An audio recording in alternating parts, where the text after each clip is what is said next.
Beijing হাঁস মূলত চীনের জাত। সাদা রঙের এই হাঁস খুব দ্রুত বড় হয়। মাত্র ৪৫ থেকে ৭ দিনের মধ্যেই এর ওজন ২ থেকে ৩ কেজি পর্যন্ত হয়ে যায়। তাই যারা কম সময়ে লাভ করতে চান তাদের জন্য এটি একটি সেরা পছন্দ।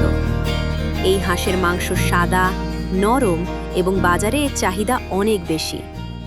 হোটেল ও রেস্টুরেন্টে বিশেষভাবে ব্যবহার করা হয়। পালন পদ্ধতিও খুব সহজ। শুকনো ও বাতাস চলাচল করে এমন ঘর হলেই যথেষ্ট। পুকুর থাকলে ভালো, তবে পুকুর না থাকলেও সমস্যা নেই।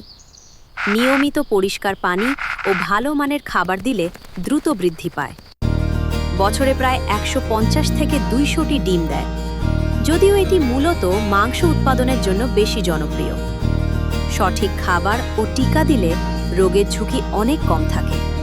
তাই অল্প জায়গায় কম সময়ে ভালো লাভের জন্য বেইজিং হাঁস হতে পারে আপনার সঠিক সিদ্ধান্ত।